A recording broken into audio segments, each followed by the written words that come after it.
Kevin, thanks for joining us here today, mate. It's great to spend a couple of minutes with you and just obviously get an understanding of your story and share what you're seeing coming into 2022 and beyond and find out what's going on. So thanks for joining us here today. Mate, thanks for having me. So, brother, we're just chatting outside a couple of moments ago and as much as I want to talk about your recent success, obviously you've got a lot of exposure going out there at the moment and you're having your best year in real estate you've ever had. I think what a lot of people like to get out of these interviews is finding about, the origin of who is Kevin and where'd you come from and what brought you here today. So, who are you, my man?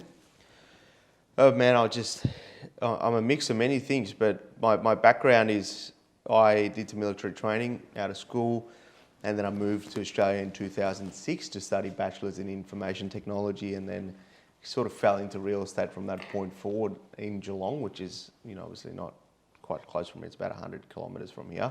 So completely opposite direction. And then a lot of these things have just been, those sliding doors, chance encounters type thing. And I ended up moving to Melbourne in 2015. Now I'm also director in the business. Got a young family, got a wife, an 8-month-old. So just a corporate athlete at work and a family man at home. So So a director at Ray White Cheltenham, which is a cool little place. But tell people that maybe don't live in Victoria, what's the market you're operating in?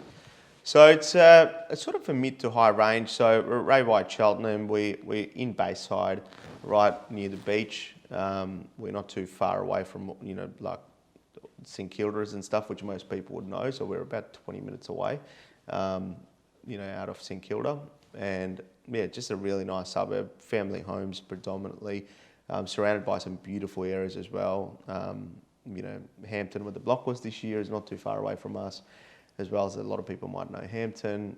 We've got Beaumaris nearby. Average sale price sort of between $1 and $2 million, generally speaking, but also we venture out to other suburbs where sale prices are a bit higher than that as well. So you mentioned something just before, which I love. You mentioned a chance encounter, and if you look at all of your marketing, it's everywhere. It's in your bio, it's in the front of your booklet here. Talk about that story, because I think this is the origin of what got you into real estate, and I think it's such an omen about what is real estate all about. And this is a great story to share. Yeah, it is. So I think I'm a true believer. Life is a chance encounter. Sorry to get all philosophical on you, but sometimes, like I speak to my wife and I'm like, why is it that I was born into my parents' home and not our neighbour's home? Like, that's a chance.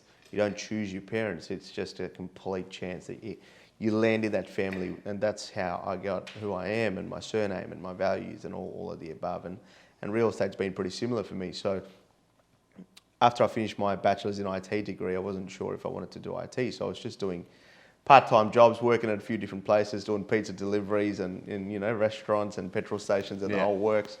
And I used to work at this petrol station, and there used to be this customer every day, and I'd talk to her, and I was actually saving money to become a security guard. And I just asked her one day, I said, I see you're in a real estate outfit and you've got your name badge on, how do you find real estate? And she said, I work in property management, it's really good, but I think you'd be very good in sales. And she's like, have you ever thought about it? And I said, no, I've never thought or considered real estate. Like, my family's not here. We never have owned any real estate. The only dealings I've had with real estate is just through rental properties. And she's like, I think you'd be good. Let me run to my car and grab a business card. And she just had this real urge and want to help me out. And she gave me the card, and it took me about 2 weeks to actually pick up the phone and go, what's there to lose? Let me call this woman who ended up being my first boss. She offered me a job, and I started as an assistant at a Ray White in Lara, which is in Geelong, and worked there for a few years and sort of all started from there. I still kept working at the servo. So when I started in real estate, I used to do real estate during the day and then servo at night. And so I'd do the later shift at probably at 7 o'clock, finish up at midnight, lock up the store. And that's where the next chance encounter happened. And I didn't actually tell you this story before, but so I used to go to the petrol station at night and it'd be pretty quiet at the servo after about 8 o'clock.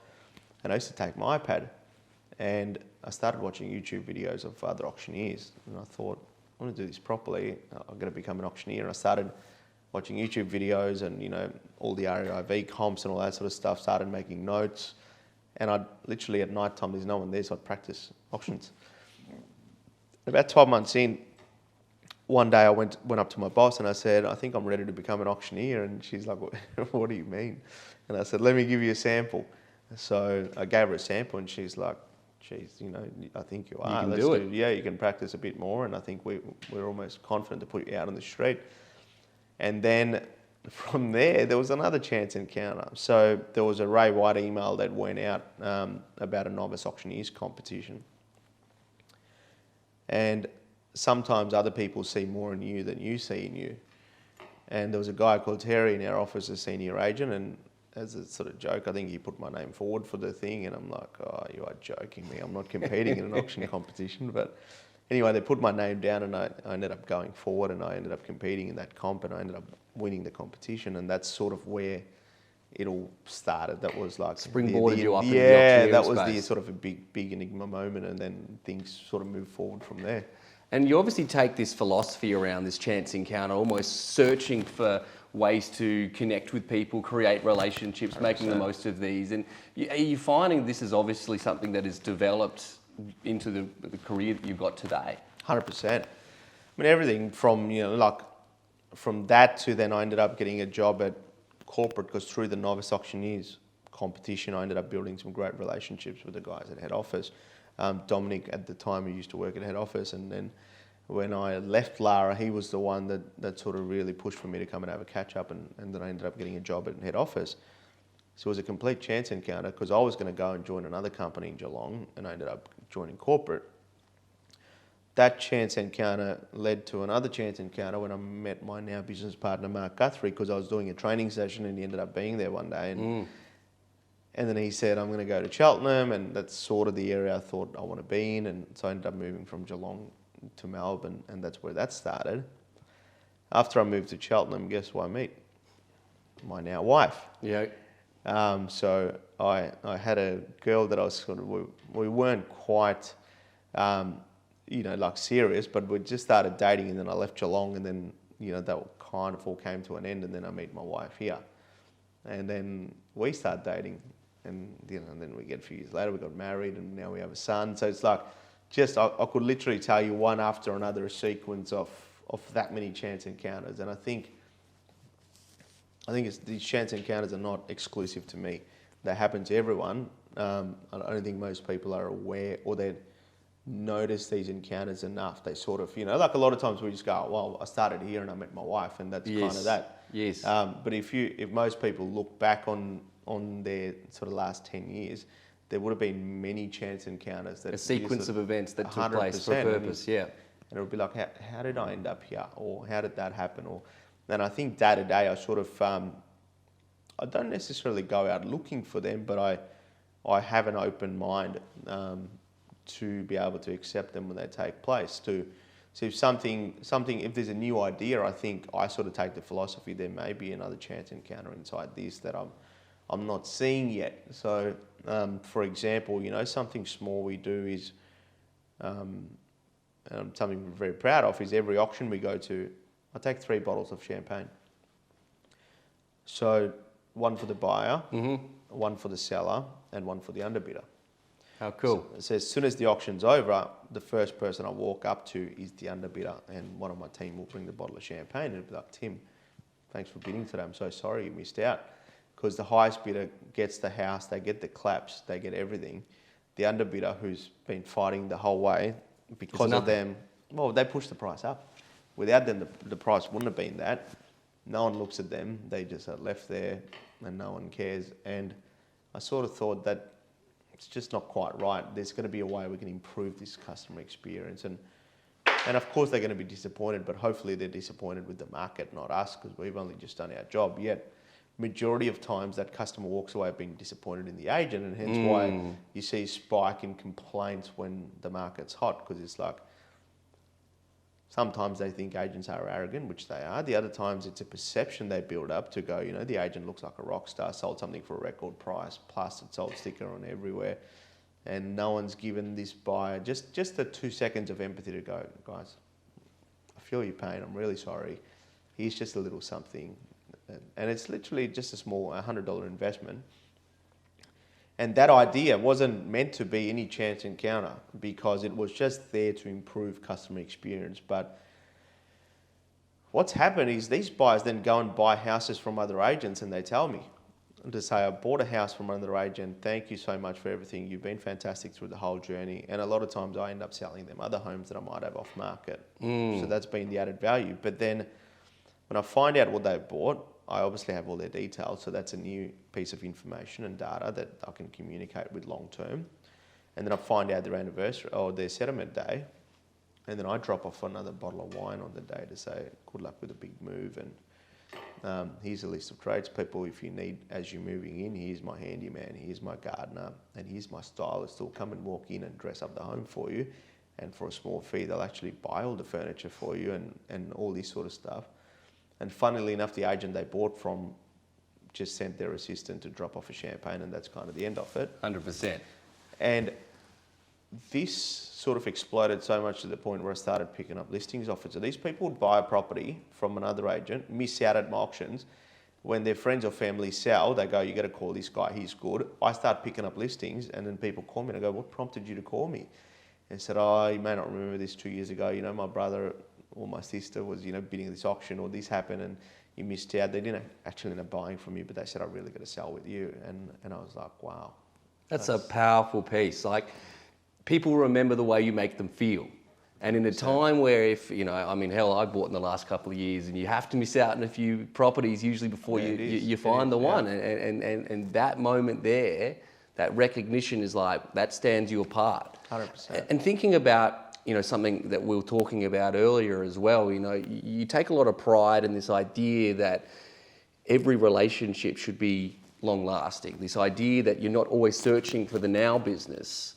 And I think, this story kind of just dovetails perfectly into that giving something away to someone that arguably didn't give you anything, traditionally speaking, is actually future business.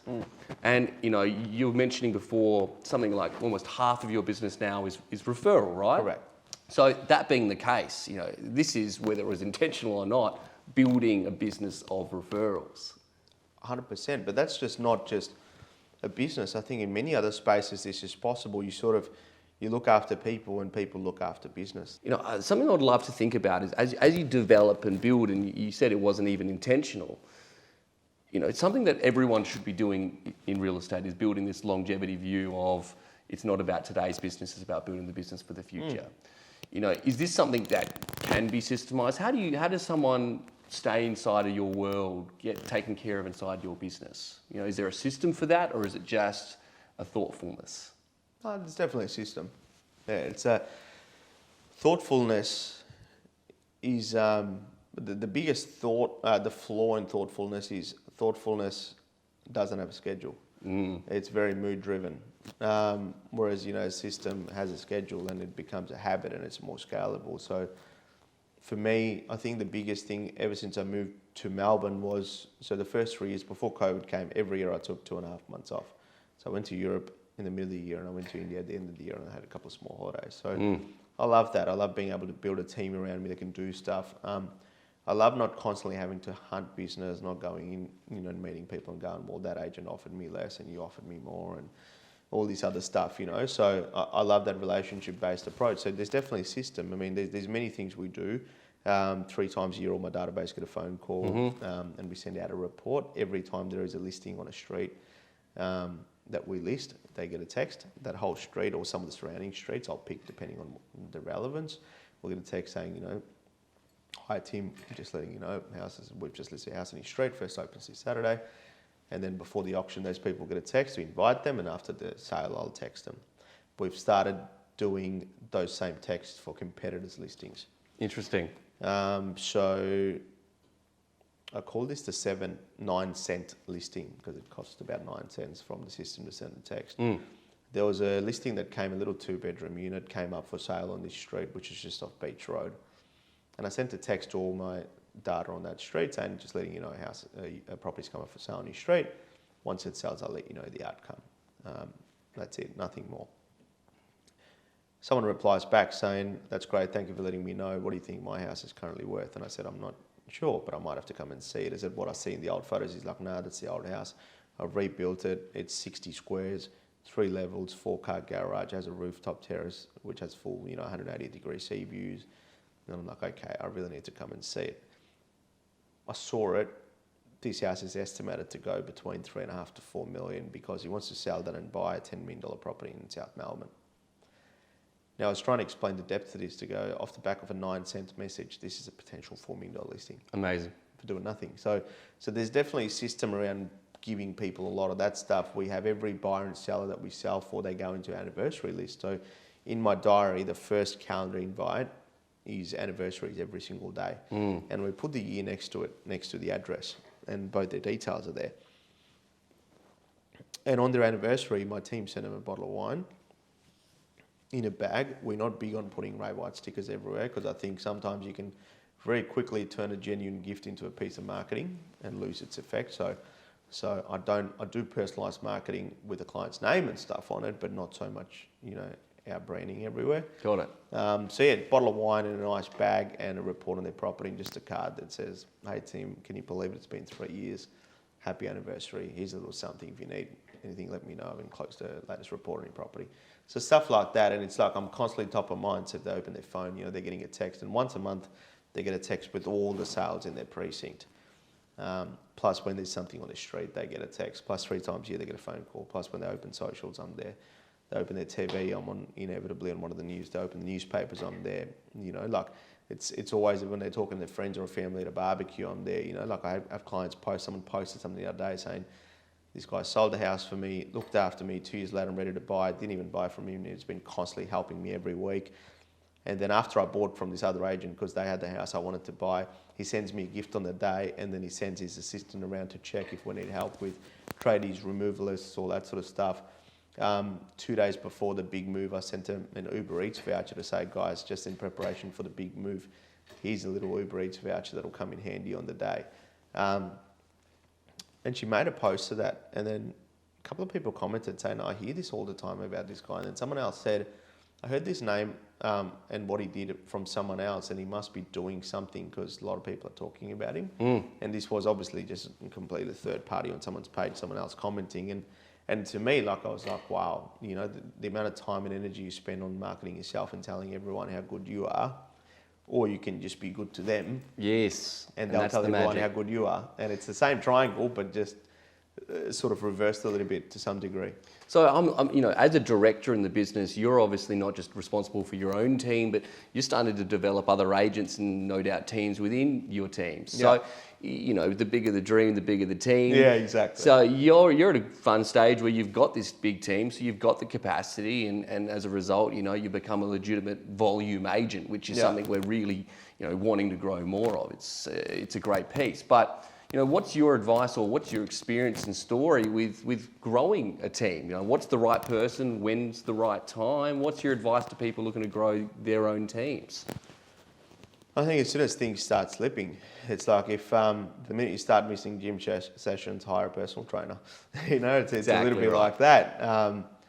Because in a team, I think as you are on your own, and if you are efficient and you measure things, which you should, because what gets measured gets improved. So if you're measuring, you're calling people, you're getting into doors, you're doing stuff, and the database calls are getting dropped, I think that's generally the first thing that gets dropped. Because when you are a new agent, one-man operator, you obviously need food on the table, so you're just hunting the now business, which is fine, but then the future business gets neglected, and that is the future, and you got to really protect your future. And you sort of, when you come to that point, that's when you really want to make the move and just, I think a lot of times, you take the risk, and generally you'll find a way to figure it out. Like, rarely in my career have I seen an agent that's been a one-man operator and they employ an assistant and then they go, "Well, sorry, I'm going to go back to becoming a one-man operator." Like, I've never come across that story personally. It's generally like most people, getting to that from 1 to 2 is the hard part, and it takes them a long time to do it. But had they done it a little bit sooner, they would have just gotten to that next part sooner. Because I've actually never come across anyone that where they thought, "You know what, I really need help," and I'm going to go and put on an assistant, and then a year later you meet him and go, no, I'm just back to one-man operator. Like, you never hear that. So it's just believing that it'll be fine and 100%. and just taking the that next step. Because the interesting question I have is like when you've come back, right? If you were to start again from scratch, pretend you had no experience, you had nothing else, but you had this knowledge of what you got, the journey that you've done, you'd put an assistant on sooner, wouldn't you? I'd just have a whole team from day one. From day one. Because it's like, I said to one of the young guys in the office, I said, he wants to, obviously, he aspires to be me, and that's something I'm very proud of. But I said, you got to imagine this in your market where he operates. There's someone like me that you're competing with. So you got to first figure out how you're going to beat me. Yeah. So my team, we track the calls. So two of my girls, one of them made 69 calls and the one made 74 calls yesterday. My sales cadet made 30 calls and I made over 50 calls. My team alone made more calls than most offices in one day. Mm-hmm. Okay, we're carrying more listings. The level of service I'm providing is ridiculous. I go into someone's house and they have a dog. Straight away, we order them a personalised dog bowl. Yeah. And that goes to their house in this beautiful packaging with a ray white ribbon on it and a card with, that says he's a little something for Jack. All that sort of stuff when I go to, and then we make a note. So next time I go to meet them, I take a packet of Schmackos with them. Yeah, good. With me when I walk. So I'm like, how are you going to beat me? Because I've just got the time, the resources, the skills, ideas. My name's everywhere. It's going to be a hard one. So it's going to be very difficult to beat someone with a team. With a team. Because it's like I said, you are turning up to this fight with a pistol, and I've got a whole tank. It's a good view. And for me, if I moved markets today and left Cheltenham and went to Sandringham, for example, I'd just take my whole team because I'd have an army of 4 people literally just around the clock making calls. We're doing appraisals. Our sole goal would be to do more appraisals than all our competitors combined. So that's your main KPI that you look for? That's one of the biggest ones for sure. 100%. I love that. Well, let's take a bit of a sideward step here for a second and talking back to the journey of directorship. And you talked a little bit earlier about your business partner, Mark, and I guess the journey's sort of been, a 10-year journey. But, for agents that are a little bit more developed, naturally the next step is I want to become a director. I want to open my own business. So I want to do this kind of thing. And, especially after the last couple of years, there's been a couple of good years. So there's a lot of people that are sort of thinking it's going to be good. Yeah. But when money flows, ambition grows. You got it. So that being said, it wasn't just a day one, I'm in, I'm the director, I'm ready to go. It was a process. Do you mind talking a wee bit about what that journey looked like and in terms of people that want to look for potential business partners or potentially going out on their own, what would your advice be in terms of time frame and doing it the right way? Yeah. I think there's no sort of set template in my mind, but I think communicating with yourself and others is important. So when I first moved here, I was clear that's what I wanted to do, and my business partner, my then boss, he was clear that that's my aspirations, and that's one of my ambitions is to be able to buy into the business. And ultimately, I think there's a couple of things. I mean, writing big numbers is one thing, but for me, people, even future people that buy into our business, that's only one aspect of it if they can generate good revenue. But if you are conscious that that's what you want to be in the future, you want to start learning to become a leader. Exactly. Very early on. Because, you have one bad director and a few directors in the business, and all of a sudden, this business gets to the point where everyone's climbing a different mountain. And some of these people haven't given it enough thought, only to realise one day that they've pushed all this time and worked so hard, only to find out that they've climbed the wrong bloody mountain. So I think just being extremely clear from within yourself to be, this is what I want to be. I want to be a leader. So I did some work. I did some, internal coaching, external coaching, something I was trying to do. And before you even get to the directorship stage, you are going to have to be a leader if you build a team around you. So it's something you consciously work on, something you want to communicate with, the other directors in the business. That is what I aspire to do. What do you need from me? What would you like me to do? And just rather than them keeping you accountable, you should keep them accountable to go, hey, am I doing this okay to your standard? Have we reached that milestone? And you want to show people you're eager, you are keen, and eventually get that step, because it's entering into a marriage with someone. So you know, Not something to rush into. not something you want to rush into. Exactly right. So we're going into 2022. It's January. It's just getting started. You know, we've just come out of 2 years worth of lockdowns and virtual auctions, virtual inspections. How are you sort of seeing the trend starting to 2022, and what do you think the future is for us here? 2022 is going to be exciting, man. Yeah. It's I think it's going to be a year of hybrids. Yep. Because I feel like all of us, humanity's been retrained in the last 2 years, how our minds operate, what we consider important now, and how we do things. So I think things will start resuming to somewhat more normality this year. You know, we'll obviously start seeing a bit more travel and things returning to normal. Auctions, we're doing hybrids at the moment, and I think that'll remain. Because even when we got out of lockdown last year, I mean, particularly Melbourne, I don't know about other states, but we've obviously been in lockdown so long that it's like when we don't have a lockdown, it feels weird. It's like, because this doesn't feel right, you know, all the freedom just... Seeing you in face to face. It's really messing with me, man. But yeah, I think we'll keep doing online auctions in conjunction with on-site auctions. Virtual inspections will keep happening. I mean, we've never had more people request a FaceTime phone call to say, can we have a FaceTime? Interesting. With you to look at a property. Great example, the buyer that purchased the highest bidder on the block property that we're involved with. She'd never seen the home. Yep. And with the video marketing we did, which, you know, was quite different to what we traditionally do and what other agents on the block did, but it was a full 15-minute step-by-step walkthrough of what the inclusions are, what's what. And that's literally what's the main video. We had a couple of shorter cuts, but that's what we pushed out.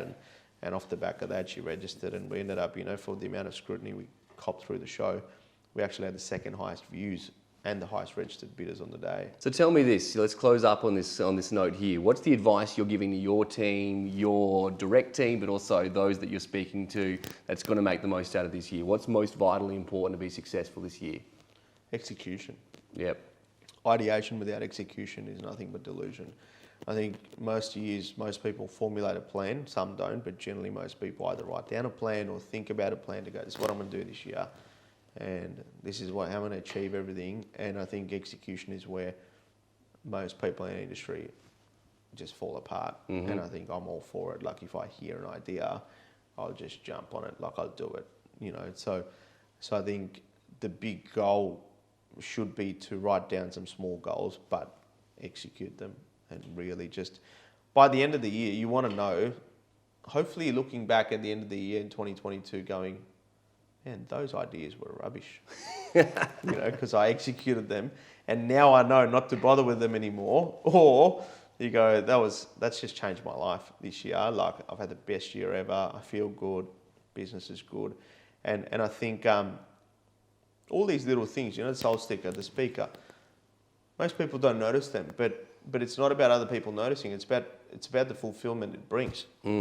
And success without fulfillment is the biggest failure, in my opinion. And it's, you know, these little things, they're like these little wins. You know, people play golf, play squash, go to the gym, you get a listing. It's just these little wins that control your neurons. You know, the levels of your endorphins and cortisol in your brain, and that's where some of the fulfillment comes from. It's not that, you know, just go and do meditation and you'll feel fulfilled. It's not really true, although I'm a big believer in those things too. But it's just making sure if you execute them, you'll feel fulfilled by the end of the year, one way or another. Kevin, you're incredibly generous with your time. There's been some powerful information around building relationships and thoughtfulness, which is no doubt a big element to why you're being so successful. So, mate, I wish nothing but the best for 2022. Mate, thank you. For your Thank you time, so much, mate. Thank you. Till next time, huh? That's it. Thanks very much, guys.